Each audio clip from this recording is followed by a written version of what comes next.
Hello and welcome to Indus News live from Islamabad. I am Jawad Tehami and these are the headlines.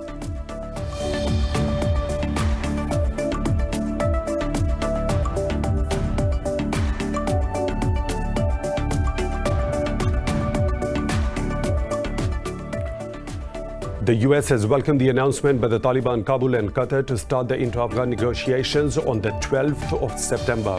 Washington's envoy Zalmay Khalilzad says this is a historic opportunity to end a 40-year war that has no military solution.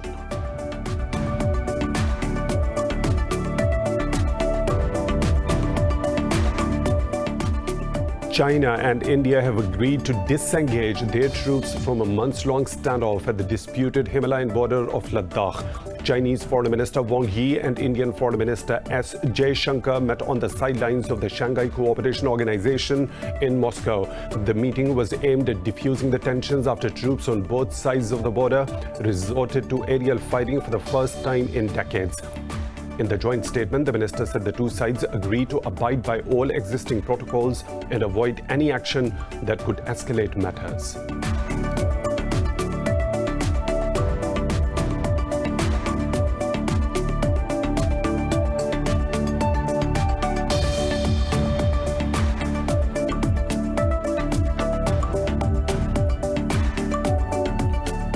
European naval authorities have detained a merchant ship carrying jet fuel from the United Arab Emirates to Libya. The authorities say they seized the vessel on the suspicion of violating a United Nations arms embargo on Libya. They say the vessel, previously heading to Benghazi, has been diverted to an undisclosed EU port for further investigation.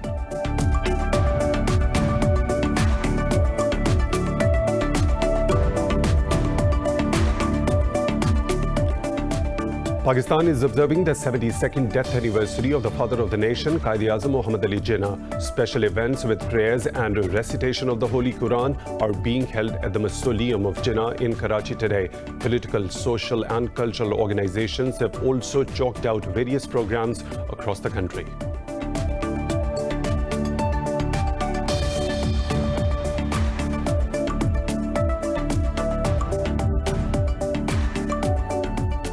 India has registered 1,209 deaths from COVID-19 and more than 96,000 cases overnight, the world's highest single-day surge so far. Meanwhile, in Pakistan, 5 people have lost their lives to the virus overnight, taking the toll to 6,370 with over 300,000 confirmed cases.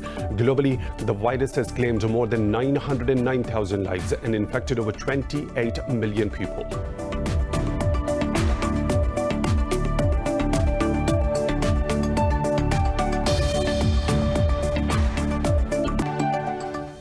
Those are the headlines and detailed stories right after a short break. Stay tuned.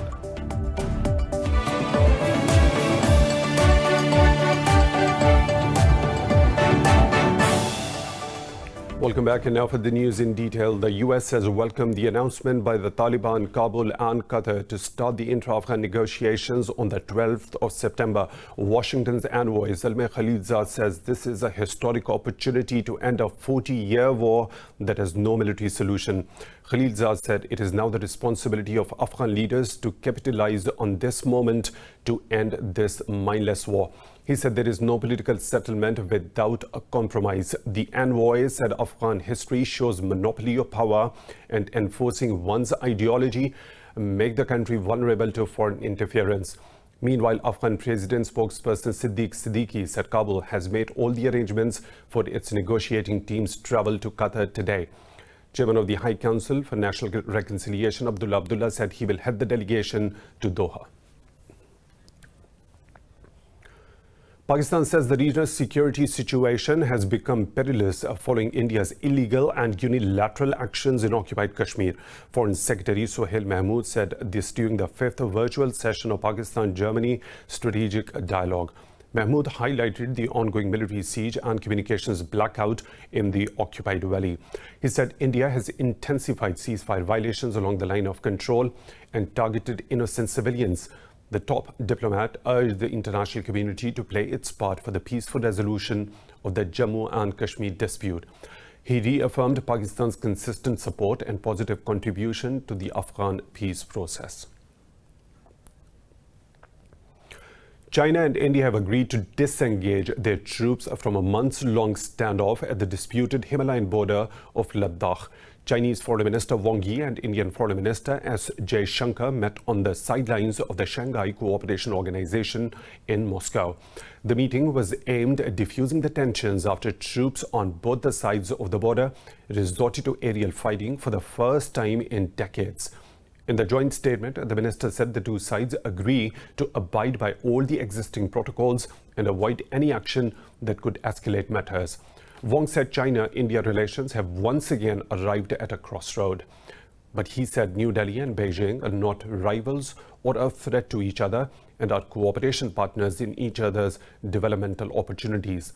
The two sides reached a 5-point consensus regarding the current situation after the discussion. European naval authorities have detained a merchant ship carrying jet fuel from the United Arab Emirates to Libya. The authorities say they seized the vessel on the suspicion of violating a United Nations arms embargo on Libya. The authorities say the fuel carried by the Royal Diamond 7 was likely to be used for military purposes. They say the vessel, previously heading to Benghazi, has been diverted to an undisclosed EU port for further investigation. The EU has tasked its military mission, Irene, with implementing the arms embargo in the Mediterranean to stop the supply to Libya's warring parties. Lebanon and Syria say they have foiled air raids by Israel. The two countries have not reported any casualties. Syrian state media said the military thwarted an attack on Aleppo and shot down several Israeli missiles before they reached their targets. Meanwhile, Lebanon's military said it shot down an Israeli drone that intruded 200 meters into the country's territory. It said the drone violated the UN demarcated blue line, which serves as the official border between Lebanon and Israel. Israel has recently stepped up attacks in the region against what it says are Hamas and Hezbollah targets. A series of explosions have shook Jordan's governorate of Zarqa, the second biggest desert city of the country. Jordan's Minister of State for Media Affairs, Amjad Adilay, says unused mortars at an isolated ammunition depot blew up. He said the initial investigations show that blast was caused by an electrical short circuit. The country's Army General Command says no casualties have been reported so far. The area where the explosions took place houses several US-equipped army bases. These bases serve as the supply hub for the other US military in the region. India has registered 1,209 deaths from COVID-19 and more than 96,000 cases overnight, the world's highest single-day surge so far. Globally, the virus has claimed more than 908,000 lives and infected over 28 million people. More in this report. The coronavirus has picked up pace once again as Greece, France and Palestine all reported a record number of daily cases. Australia's Victoria State, which is at the center of country's outbreak, reported 43 new cases and 9 deaths from the virus in the last 24 hours. Authorities said a curfew imposed to contain the state's COVID-19 outbreak will remain in place. State leaders defended regional shutdowns and internal border closures against increased federal government pressure to lift restrictive measures. This is not about human rights, it's about human life. That's my answer to Mr Wilson, and what he chooses to do with his time is a matter for him. Police need rules they can enforce. This strategy only works if we limit movement, and the traffic data I've given you today makes it very, very clear that the curfew does limit movement. Canada's second most populous province, Quebec will fine anyone who does not wear a mask in an enclosed public space amid an uptick in coronavirus cases. The number of confirmed infections topped 8 million in Latin America, the region with the most infections in the world. Colombia said international flights to and out of the country will begin gradually starting on September 21st after a 6-month hiatus to contain the virus. Meanwhile, Brazilians are hopeful for an end to the pandemic as the country steps up trials on various possible vaccines for coronavirus. Brazil is also aiding in the development of other vaccines by 2 institutes, the Butantan Institute and the Piranha Technology Institute. We will have what is the best and most secure for Brazil. India's health ministry has asked states to allow testing on demand without a doctor's prescription as the country logged another record jump in daily cases. Mainland China reported 15 new cases, up from 7 cases a day earlier. South Korea posted 176 new infections, a slight increase from the 156 cases reported yesterday. In Pakistan, 5 people have died from COVID-19 in the last 24 hours. The health ministry said the country's death toll has reached 6,370. The ministry says 584 people tested positive for the virus overnight. It says over 288,000 patients have recovered out of 300,000 cases reported so far. It says the number of active cases has reduced to nearly 5,800. Sindh remains the most affected province with over 131,000 infections, while Punjab has reported more than 97,000 cases so far. Microsoft claims Russian, Chinese and Iranian hackers have carried out attacks on people and organizations involved in the 2020 US presidential election. In a statement, the tech giant said the Russian group Sorontium attacked more than 200 organizations directly or indirectly tied to the election. It accused China's Zirconium of attacking high-profile individuals, including people linked with Joe Biden for president campaign. The statement read, Phosphorus, a group operating from Iran, continues cyber attacks on people associated with the Donald Trump's campaign. Microsoft said it has directly notified those who were targeted or compromised. The European Union has asked the UK to drop plans to change the Brexit deal by the end of the month or risk jeopardizing trade talks. The UK has published a bill to rewrite parts of the withdrawal agreement it signed in January. Responding, the EU said the move seriously damaged trust and the bloc will not be shy of using legal action against Britain. But Cabinet Minister Michael Gove said Britain has made it perfectly clear it will not withdraw the bill. The government says Parliament is sovereign and it can pass laws which breach the UK's international treaty obligations. 8 people have been killed in overnight protests against police brutality in Colombian capital Bogota and satellite city of Suaca. Demonstrators were protesting against the brutal killing of a lawyer earlier this week. Nearly 100 police officers and 55 civilians were injured, while dozens of stations were torched by charged protesters. Police arrested more than 70 protesters, mostly in Bogota. The footage shared on social media shows the victim knelt down to the ground by officers and was subjected to successive electric shocks. Police say the lawyer was found drinking alcohol in the street with his friends in violation of the coronavirus social distancing rules. His family alleged that he suffered further abuse at the police station and later succumbed to the injuries.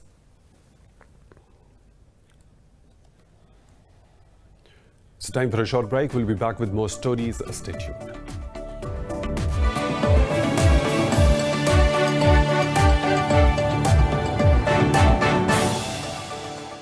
Welcome back. 58 people have been killed in 2 attacks in the Eastern Democratic Republic of Congo. 23 people were killed in Irumu territory in southern Ituri on 8th of September, followed by 35 on Thursday. Talking to the media, Minister Adijo Gile said the Ugandan armed group of ADF is fleeting the military pressure in North Kivu province. He said the ADF is behind these attacks. The attacks were the latest in a string of massacres in the conflict-hit country. The ADF has been operating in eastern Congo for the last 30 years. 3 people have been injured in a gas explosion near a hotel in Zhuhai city of South China's Guangdong province. Local media said the 3 injured, with 2 suffering minor injuries and 1 suffering burn, were brought to a hospital for treatment. The gas explosion also damaged surrounding stores and residential buildings with no people trapped. The fire has been put out. The cause of the accident is under investigation. Pakistan is observing the 72nd death anniversary of the father of the nation, Quaid-e-Azam Muhammad Ali Jinnah. Special events with prayers and recitation of Holy Quran are being held at the Mausoleum of Jinnah in Karachi today. Political, social and cultural organizations have also chalked out various programs across the country. Special editions of newspapers have also been published to highlight the brilliance of a leader who achieved the miracle of attaining a separate homeland for his people without firing a single bullet. Born on December 25, 1876, Jinnah served as leader of the All India Muslim League from 1913 until Pakistan's creation on August 14, 1947. He then served as Pakistan's first Governor General until his death on September 11, 1948. The streets of Washington, D.C. have been flooded after heavy torrential rain fell on the U.S. Capitol. National Weather Service issued flash flood warnings to the residents. The city's fire department responded to over 24 calls for water rescues. The department said firefighters rode a boat to check on submerged cars for occupants along Rhode Island Avenue. Rainfall was forecast to taper off in the area around Washington, D.C., with conditions expected to dry out by tonight.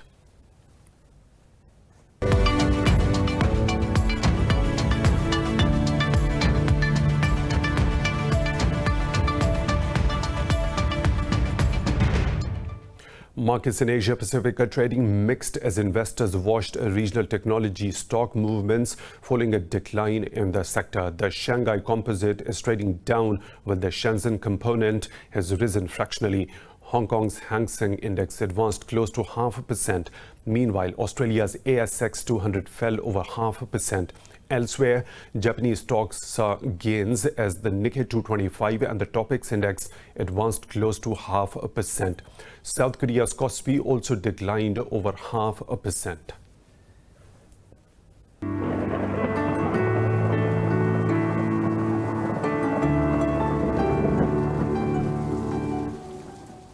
Another weather situation from around the globe.